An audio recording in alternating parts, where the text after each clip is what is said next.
Hey guys, I'm Dov, and today I'm back with more Total War Warhammer 2 online action.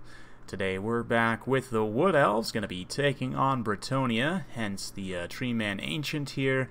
Wanted to try something out that was inspired by some tournament play I'd seen recently. The biggest issue against Bretonnia playing as the Wood Elves is stopping cavalry charges, and I figured, hey, maybe a tree build would help in doing just that. So we've got a bit of a tree build going here, and we've got also some control tools to try and slow down enemy cavalry, so we'll talk a bit about that as well. So the Ancient Treeman, not a super common pick, but I actually think he might be a decent pick in certain matchups. It certainly bears some more looking at, but in terms of his loadout here, we've taken Earthblood as a soul healing spell. I've also got Dwellers Below, which doesn't do nearly as much damage as it has in the past, but it's a pretty decent spell. Area of effect damage, does a solid amount of damage, and also applies a speed debuff. Speaking of speed debuffs, we've also got Awakening of the Wood, which is a cheap explosion spell. Doesn't do that much damage, just a little bit. Good against light targets, but in particular that minus 48% speed debuff is what we're looking for. We're going to be casting this on the Bretonnian cavalry as much as possible to debuff their speed, and we're going to be stacking that with this unit of Hagbane tips here. So of course poison does carry with it a speed debuff as well, so stacking those two together we can get about a 70% speed debuff, give or take, and we should be able to slow down enemy cavalry enough that our light elf infantry can keep up with them and hopefully help mitigate their charge a little bit here as well. Speaking of infantry, we do have all the Regiment of Renowned Spearmen, so Loex Tricksters, the War Dancers, an incredibly strong unit with 64 melee defense. This Loex Shroud also gives them additional speed, so they can get super fast. Wardens of Kithral, again, amazing unit.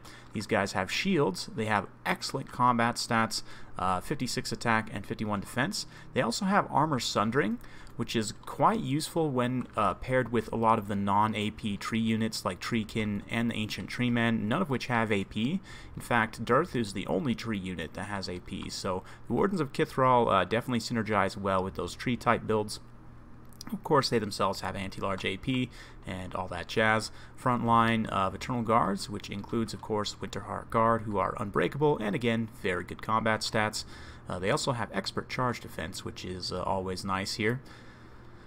And yeah, we've also got the Firebark Elders, of course, to provide that wildfire aura to protect against flaming arrows.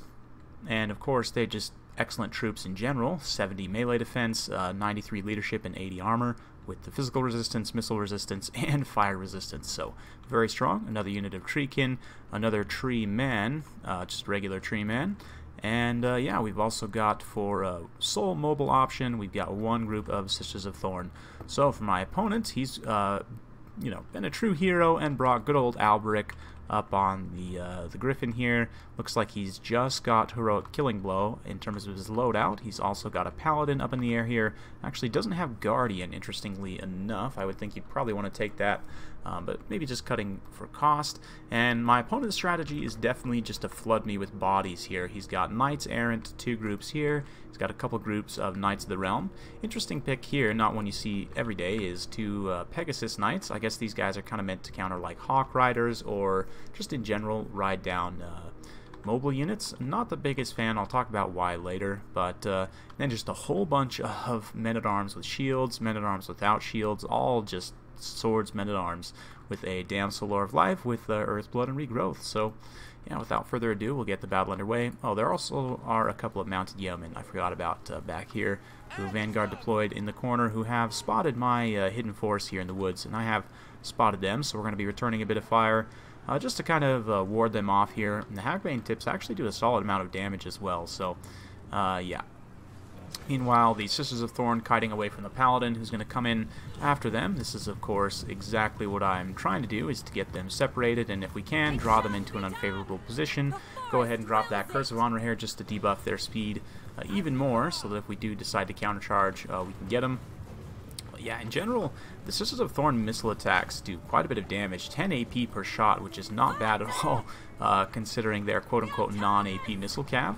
And they'll actually do a solid amount of damage to Alberic and the Paladin here. You can see quite a bit of HP damage already on the Paladin, but Hagbane Tip's going to be opening up, and we're trying to... I went ahead and tried to countercharge here and get him with the Winterheart Guards, but unfortunately just a little bit late on the countercharge there, and unfortunately they did squeak back up into the air.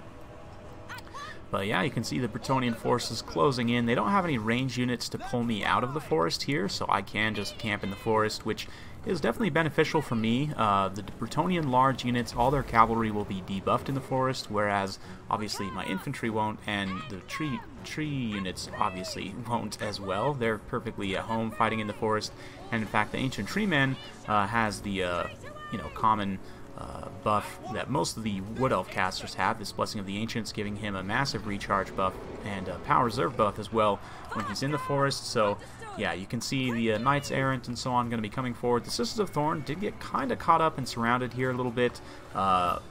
Pretty unfortunate, but rather than trying to bail them out, we're just going to go ahead and use that situation to our advantage and drop Dwellers Below in just a moment. Meanwhile, on the front line, you can see the Winterheart Guards, or sorry, the Firebark Elders and the Treeman getting involved. The Ancient Treeman also getting involved here, and around in the back line, the cavalry are coming. So we're going to start to implement some of those control tools I had talked about. Here comes the Dwellers Below. Gonna do some decent damage to those Knights Errant and quite a bit of damage to all the men-at-arms standing in this pocket as well. There goes a whatever it's called, Awakening of the Wood, to slow those guys down. Unfortunately, they do still hit their charge speed, but you can see their charge is stopped up somewhat by the Firebark Elders there. And as the terror kicks in for the peasants, of course there's no Grail Relic to support their leadership, the trees and the spears are then able to turn their attention to the Knights Errant, and the Treemen, again, the idea here, you can see that some of the Knights Errant unit models are actually caught up in between the Treemen. This is exactly what I'm looking for, is for them to be able to kind of control the battlefield here a little bit, able to drag down the mounted yeomen without too much issue, and just trying to keep these Glade Guards with Hagbane Tips secure, because I really need the poison, again, as kind of a control tool here. But the Eternal Guards here, the Winterheart Guards are way over here somewhere, but yeah, actually getting rear charged quite nicely by those Knights Errant. We're going to follow up with some other Eternal Guards here. But meanwhile, in the center, Alberic is fighting against the Ancient Treeman and not really doing all that great. Ancient Treeman's perfectly happy to take this engagement, and the Loix Trickster is actually going to come support this engagement as well. The Pegasus Knights tried to come down, but I managed to stop their charge somewhat with the Treekin, although the Treekin are definitely taking some damage here. But then the Eternal Guard standing on top of them were able to do some damage, but here we catch 2 units of cav with the Awakening of the Wood there, and also managed to poison at least one of them. Unfortunately, that other one did not get poisoned, but that then allows my spears to run in here and to get some good damage done. The Wards of Kithral are also, yep, they're standing right on top of the Ancient Treeman, so you can see Alberic's armor is down to only 60, which means the Treeman will be able to get much better contact against him, if he does make contact, that is. But yeah, the Loix Tricksters in the back line and other Wood Elf units just trying to go after the Bretonnia Knights. We do get a nasty side charge here from this unit of Knights Errant, getting some really cost-effective work done, but again, they are a little bit surrounded here, so we're going to be able to drag them down. And the tree units are all completely healthy. You can see the Treeman taking pretty much no damage, the Firebark Elder is completely healthy, and the Ancient Treeman, with the support of the Wardens of Kithral here, has been able to more or less beat Alberic 1v1, which is pretty impressive. I guess not 1v1 because the Paladin's here as well, but yeah, the Wardens of Kithral also almost completely healthy, so yeah, so far so good. And you can see in the back line these Knights of the Realm desperately trying to get away from the War Dancers, but the Poison's going to come in and keep their speed debuffed, and unfortunately the Loic Shroud did just run out. I had popped it earlier, but if we had an Awakening of the Wood, I could actually slow these guys down even more, but see, they stopped just ever so briefly, and the War Dancers are close enough to get within range and start striking here, so yeah, I'd be curious to see how well this works against like a tournament player, but nonetheless, I do think that there's some merit to these tree-type builds in trying to stop up Bretonnian cavalry. My opponent obviously didn't expect a tree-type build. He didn't bring any armor-piercing whatsoever, other than Albric, so maybe he was just banking on him to take down Durthu only, but you can see the Pegasus Knights come in, and the Firebark Elders are going to take a little bit of damage here, but their high melee defense means that they are just so tough to take down. And the continuous healing from the Ancient Treemen as well, just keeping them online. We've got the other Treemen, and these Glade Guards, despite my opponent's best efforts, are still online here, still applying that poison debuff wherever necessary. You can see the Ancient Treemen and the Treemen both come forward to kind of break the charge of these Knights of the Realm here, or sorry, these Knights Errant.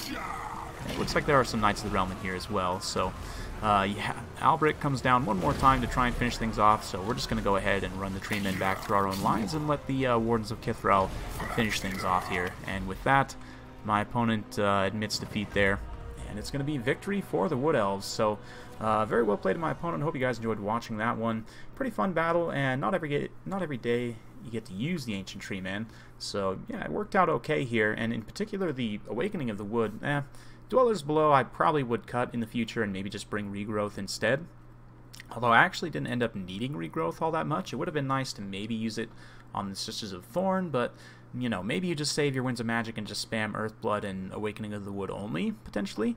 But that Awakening of the Wood and then the Hagbane tips were definitely key in allowing my Eternal Guards and other units to drag down my opponent's cavalry, because he was doing a reasonably good job of cycle charging there. But in general, the poison and the control tools that I had at my disposal able to help out, and of course the Treekin and the Treeman kind of breaking up the charge of the cavalry as well, not allowing them to just completely sandwich the light Wood Elf infantry definitely helps out. So in terms of just the units themselves, obviously the 2 Regiment of Renowned Spearmen, the higher tier ones, the 110 kills for the Wardens of Kithrel, barely touched, 79 for the Loex Tricksters, same thing here. Just their high melee defense, their great combat stats means the peasants will really struggle to do any sort of damage against them, without any buffs, that is. And then, of course, they have the anti-large AP to drag down cavalry. Really the best way for Bretonnians to deal with them is through shock damage, but thankfully for me, again, we were able to mitigate a lot of the shock damage from these cavalry just by using the Treekin and the other control tools. For my opponent, definitely would have been beneficial to have some archers of some kind, some peasant archers, either with fire, with poison. Fire is not a bad pick in this matchup just because occasionally you will run into trees. Now granted, I had the wildfire aura, but you know, occasionally the Ancient Treeman was outside of that aura radius, so you still could be getting some good fire that way. Albric's a fun pick, certainly, so I guess let's go ahead and go make a build with him real quick. So, you know, I kind of get what my opponent was going for there and just flooding me with bodies. I just think he needs to fine-tune his build a little bit there. So let's go ahead and go to Bretonnia. Albric, of course. I believe he just had a heroic killing blow, so we'll do that. The Paladin up in the air as well. Without Guardian, I don't think this guy's really as worth taking. I mean, 875 is not too bad, so maybe we'll come back to that in just a moment. And then the Damsel, of course. I'm going to leave the magic resistance on her because tree units do magic damage. And Life Bloom is also nice to keep as well, just because it gives you a little bit of army-wide healing, gives you some great value anytime you cast one of the other healing spells. So I definitely recommend keeping those on. We're going to grab a couple of fire arrows. Let's grab 3, in fact, and then front line of men-at-arms with shields. Oh, we'll grab some spear men-at-arms as well, and then lots of cheap cavalry. I like that pick as well. The Knights Errant. We'll even grab the regiments of renowned Knights Errant, and then maybe, oh, we've still got some points left, so maybe we grab the Knights of the Lion-Hearted.